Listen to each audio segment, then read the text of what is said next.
My name is Ume. I'm a senior at Maryland studying information and computer sciences. Over the past couple of summers, I've worked as a full stack engineer, and I'll be joining Microsoft this summer as a backend engineer. Currently, I work at Code with Classy, a nonprofit that aims to promote a tech-driven world to young women and gender-expansive youth. I've been working on the internal team for the past year as a curriculum design and training intern, and now I work there as a content and community intern. Code with Classy is truly one of the reasons why I love this industry so much. I love the community that I have, and I also love the endless amount of opportunities that I get in order to give back.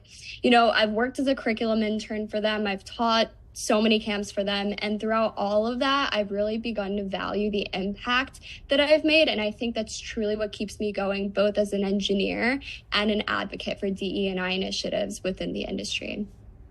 So let's rewind a little bit. My tech journey started way back in high school before my senior year at a video gaming company called Firaxis Games.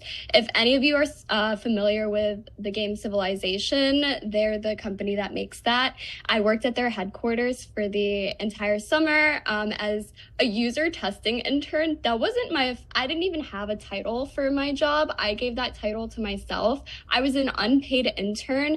I just needed something to do over the summer, and I got in contact with the director at Firaxis Games, and they're about 45 minutes from where I live. So, you know, it was a really good experience, and I had very minimal work for like what I was doing, and it was unpaid, so I didn't expect to do a lot.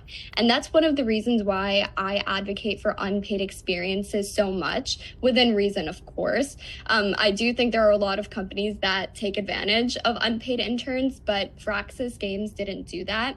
One of the reasons why I think they didn't do that is because the director and I, like I said, had a sit-down conversation and talked about all of the expectations that were required of me. And so once I was okay with the expectations, I knew that I wouldn't be tasked with more than what was already written out for my role. My first paid experience was at JPMorgan Chase, where I worked as a full stack intern in their private bank and asset wealth management. I actually got this internship through a career fair, and I developed a connection with the representative who was actually the one who was able to get my application bumped up to the top of the pile and looked at by an actual recruiter. And that's just another tip that I have for you all, is to make authentic connections with employees of the company that you want to work for. They don't just have to be recruiters. They don't have to be, people that are actually hiring you. They can be representatives, because they could know the recruiters that could actually end up getting you that job. So making those connections is super, super important. Later that summer, I worked at Estee Lauder Companies as a full stack intern on their global e-commerce team. And then this past summer, I worked at Cisco Meraki, and like I said, this upcoming summer I'll be working at Microsoft. And I've had a lot of ups and downs throughout all of those experiences. Some of them you guys might relate to, and some of them you might actually be shocked to learn actually happens. I'll start with one of the biggest downs, just so I can end on a good note. And this is the intense microaggressive comments that I received on a daily basis in the office. I already don't see a lot of people that look like me in the workplace, which already sucks. But I think what sucks even more is going into the office and receiving comments based on the way that I'm dressed or based on the way that I look. You can probably tell I love, waking up early to do my makeup. I love dressing up for the workplace. I love wearing blazers. I love looking put together, but doing that shouldn't really make me stick out in a bad way. And it did. I was always asked by, of course, white men, Ume, you don't have to dress up every day. Ume, why do you wear so much makeup into work? No one else does it. Why do you? We just wear sweatpants and hoodies here. Why are you not? And I won't lie, in the moment, I did feel awful about it. But now that I reflect back, I think it just truly goes to show how much work still needs to be done. And it only motivates me to bring that change even more into the workplace.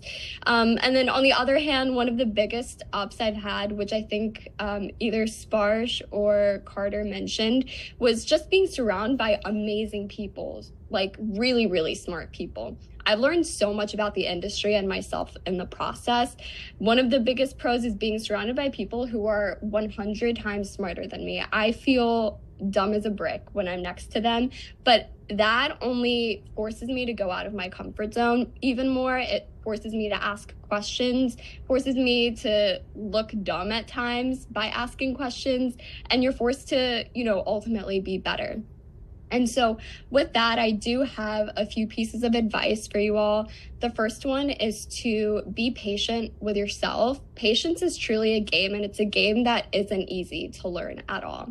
Software engineering especially will humble you very quickly, and you will have to learn the art of patience. Everyone learns at a different pace, and that's okay. And remembering that that's okay is so important in your personal growth and your career development. My second piece of advice, and the more important one, is to know how to market yourself. Right now, I'm so confident so many of you in this call right now have experiences and skills that are unique to you and only you. And if you learn how to leverage those skills and those experiences in a way that provides value to someone else or another company, that will take you so far. Leveraging social media platforms like LinkedIn, which I know so many of you are throwing in the chat to connect with each other, which is awesome, is also going to help you so much in your career. It can be uncomfortable at times posting on LinkedIn. You might think it's cringy at times. I think I'm cringy all the time whenever I post on LinkedIn, but trust me, if you can do that, if you can maintain a brand on social media, there's no doubt in my mind that you're going to get your first internship and you're going to ultimately succeed in this industry. And so with that, I'll pass it over to Yasin for the Q&A, and feel free to follow me on LinkedIn. I also host free coffee chats. I know not a lot of people do that, but I'm very big on giving back and providing advice. So there's usually a link on my LinkedIn if anyone wants to sign up.